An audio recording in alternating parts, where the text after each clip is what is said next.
Caca Tengker kini tengah menikmati profesi barunya sebagai seorang psikolog klinis dewasa. Memiliki banyak teori dan ilmu seputar parenting, ternyata Bunda Caca tidak menjadikannya sebagai tolak ukur dalam mengasuh anaknya, Bunda. Menurutnya, ilmu tersebut hanya akan berguna bila ia mengerti karakteristik anak-anaknya. Kalau misalkan jadi psikolog, memang dari dulu pendidikan aku di psikologi, aku praktek baru-baru ini karena memang baru disumpah gitu.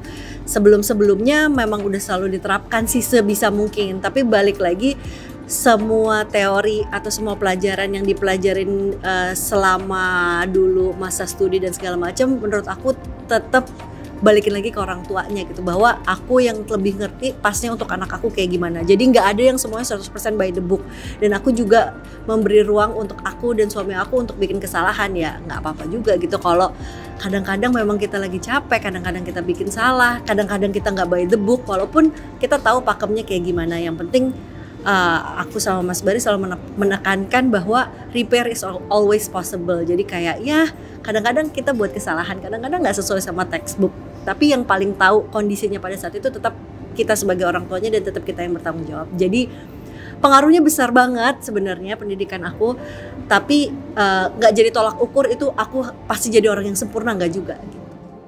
Bunda Caca juga mengungkapkan bahwa dirinya terus belajar untuk berproses menjadi orang tua yang baik.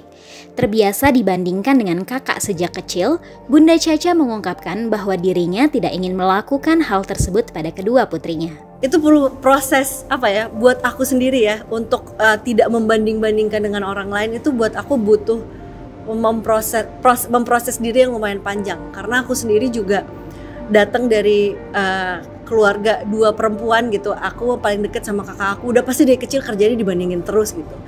Dan proses healing atau proses proses bertumbuh aku sebagai aku yang sekarang itu juga salah satunya adalah memproses bahwa nggak semuanya itu harus dibandingkan, dan aku yang penting tahu aku tuh siapa sebelum aku membandingkan diri aku sendiri ke orang lain. Dan ternyata membandingkan diri sama orang lain itu nggak ada gunanya juga gitu.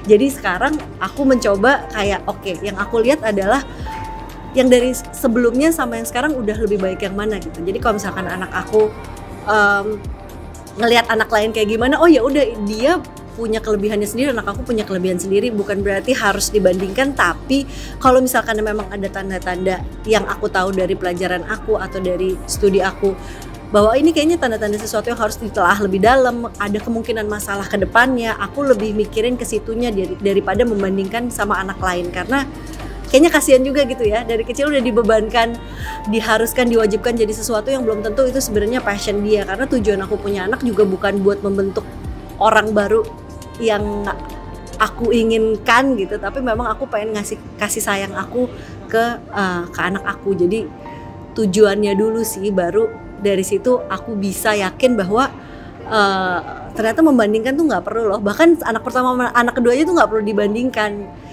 Yang penting lihat dia dari sebelumnya sama keesokannya itu dia selalu berkembang dan selalu selalu ada kemajuan gitu sih. Wah, setuju banget nih Bun. Daripada membandingkan, hal yang lebih penting adalah anak-anak kita menunjukkan kemajuan. Semangat terus Bunda!